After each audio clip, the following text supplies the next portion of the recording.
안녕하세요. 이야기 드라마 치료연구소 이드치 연구소 지경주를 대신해 진행을 맡은 인공지능성우 기림입니다. 이번 시간에는 분노 조절과 드라마 만들기라는 제목으로 드라마 치료 사례를 소개합니다. 이 사례는 2019년 9월 팟캐스트 이드치 연구소 제68회 방송에서 소개한 내용을 재편집한 것입니다. 어제 있었던 청소년 대상의 드라마 만들기를 떠올리며 어제는 평소 눈에 띄었던 한 학생과 이야기 나눌 기회가 생겼다. 몇 달간 지켜본 그 학생은 드라마 만들기를 위해 구성된 청소년 집단에 속하지 못하는 것 같았다. 어쩌다 조금 일찍 도착해서 집단 분위기를 살펴보면 몇몇 집단 분위기를 주도하는 학생들에 의해 그 학생은 쉽게 놀림이나 비난의 대상이 되었고, 그 학생은 스스로 자신을 변호하기도 하고 불의에 맞서는 모습을 보이기도 했다. 그 학생은 상대적으로 진지하게 드라마 만들기에 임해왔고, 나는 그 점에 대해 늘 고맙다고 감사 인사를 했었다. 마침 그 학생과 이야기 나누면서 어떤 부모가 되고 싶은지에 대한 이야기로 흘러갔고, 자연스럽게 이번 드라마 만들기의 주제는 부모 자녀 간 존중으로 정했다. 참가한 학생들과 스태프들의 의견을 모아 총 4가지 장면을 설정했다. 첫 번째 장면은 자녀를 존중하지 않는 부모와 부모를 존중하는 자녀의 대화. 두 번째 장면은 자녀를 존중하지 않는 부모와 부모를 존중하지 않는 자녀의 대화. 세 번째 장면은 자녀를 존중하는 부모와 부모를 존중하지 않는 자녀의 대화. 네 번째 장면은 자녀를 존중하는 부모와 부모를 존중하는 자녀의 대화였다. 나의 설명을 들으면서 몇몇 학생들이 함께 연기할 동료를 자발적으로 섭외했고 3인 1조 혹은 4인 1조로 팀을 구성했다. 이번에도 그 학생만 외톨이가 되는 분위기가 감지되어 나는 그 학생을 초대하여 보조 진행자와 2인 1조가 되도록 했다. 각 팀별로 부모 역할과 자녀 역할을 맡아 4가지 장면을 연극적인 방법으로 경험해보고 서로 비교해보는 시간을 가졌다. 다수가 장난스럽게 연기에 임하는 모습을 보였고, 어떤 학생은 존중하지 않는 역할만 골라 맡아 장난스럽게 화내고 욕하는 모습을 보였다. 그 학생이 속한 팀이 마지막으로 연극할 차례가 되었다. 그 학생은 다른 학생들과는 다르게 진지하게 역할 수행에 임했다. 그 학생이 자녀를 존중하는 부모 역할을 수행할 때는 차분한 태도를 유지하다가 자녀를 존중하지 않는 부모 역할을 수행하던 중 자녀의 반항적인 태도에 흥분하는 모습을 보였다.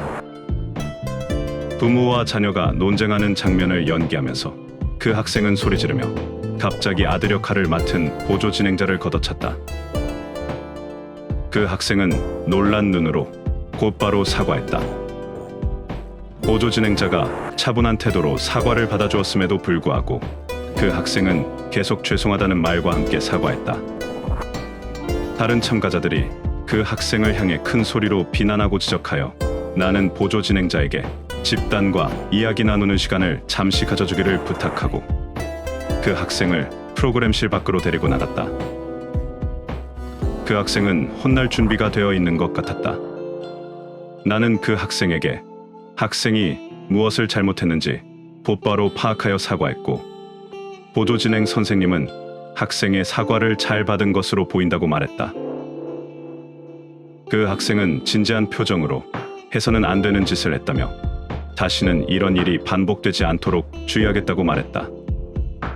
나는 우리가 지금 하고 있는 일은 가상의 배우와 가상의 상황을 설정해서 연극으로 만들어보는 시간임을 설명했고, 이 일을 거울 삼아 다음에는 자신의 감정을 보다 잘 조율하면 좋겠다고 말했다. 프로그램실로 돌아간 그 학생은 보조 진행자에게 또 다시 사과했고 갑자기 오른손을 들어 자신의 뺨을 때렸다. 나는 그 학생을 구석에 앉게 한 뒤 그 학생과 다른 학생들 사이에 거리를 두고 이동식 화이트보드를 놓았다. 그리고 나는 그 학생에게 천천히 심호흡하도록 부탁했다. 그 학생이 심호흡하는 동안 나는 무대 위에 의자 4개를 놓은 뒤 방금 전 연극했던 4가지 상황 중 하나만 정해서 한 번 더 연극하는 시간을 가지려 하니 팀별로 의논해달라고 요청했다. 그리고 각 팀별로 연극할 때는 무대 위에 있는 지정석에 앉아 자리를 이동하지 않도록 요청했다. 또 다시 그 학생이 부모의 역할을 수행할 차례가 되었고 그 학생은 보조 진행자에게 이번에는 조심하겠습니다. 라고 말한 뒤 연극에 임했다. 그 학생은 자녀의 역할을 맡아 차분하게 연기했고 부모에게 분노를 표현할 때는 가슴치며 화내는 모습을 보이기도 했다. 자녀 역할을 마치고 난 뒤 역할을 바꾸면서 그 학생은 보조 진행자에게 잘 부탁드립니다. 라고 인사했다. 엄마의 역할을 맡은 그 학생은 언어적인 방법으로만 아들 역할을 맡은 보조 진행자에게 분노를 표현했다. 역할에 몰입한 듯 그 학생은 의자에 앉아 계속 몸을 들썩이며 큰 소리로 외쳤고 표정과 몸짓에서 분노하는 어른의 모습을 감지할 수 있었다. 그 학생은 엄마의 역할을 연기하면서 말 안 듣는 아들을 마주하는 엄마의 심정을 알 것 같다고 했다. 나는 그 학생에게 심호흡을 권했다. 그 학생은 심호흡 도중 사람들의 눈치를 보며 웃음을 터뜨리거나 크게 한숨을 쉬었다. 주위의 다른 참가자들은 그 학생의 심호흡을 고의로 방해한다는 생각이 들 정도로 그 학생을 향해 계속 웃거나 말 거는 모습을 보였다. 그 학생은 심호흡을 제대로 해본 적 없는 것 같았고 지금 이 순간 가장 필요한 것은 심호흡이라는 생각이 들었다.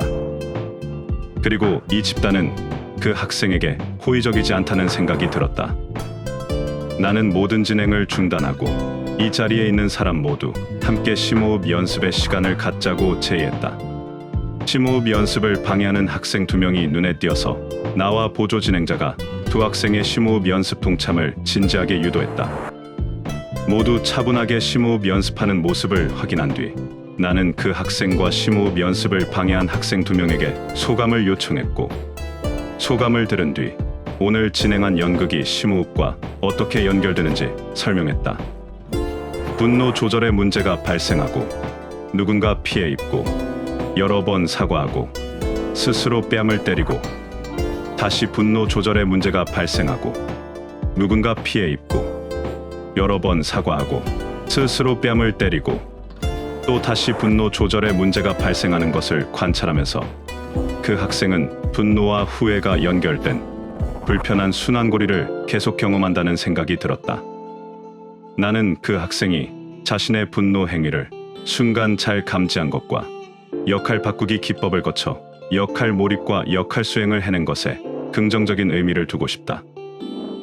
이러한 연습이 지속적으로 이루어진다면 언젠가는 분노 행위 발생 전에 자신의 분노를 미리 감지하여 침착하게 감정을 조절할 수 있을 것 같고 역할 바꾸기 기법을 사용하지 않아도 상대방의 심정을 잘 감지하는 데 도움되리라 생각한다.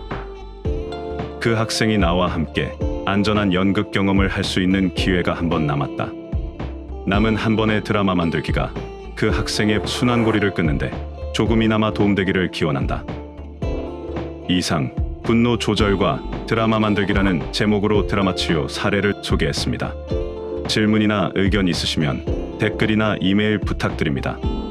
저는 정신건강 전문요원으로서 자극적이지 않고 싱거운 심리극, 느리고 느린 심리극, 때론 기다림이 필요한 심리극, 다양한 역할 확대 기회가 있는 심리극, 특정 도구에 의지하지 않는 심리극, 특정 기법을 남용하지 않는 심리극, 두통을 주의하는 심리극, 주인공의 스토리 주도권을 보장하는 심리극, 주인공을 이용하지 않는 심리극, 기본에 충실한 심리극, 주인공을 위한 심리극, 함께 만드는 심리극, 안전하고 마음 편한 심리극 진행을 위해 노력 중인 이야기 드라마 치료 연구소 이드치 연구소 직영주입니다.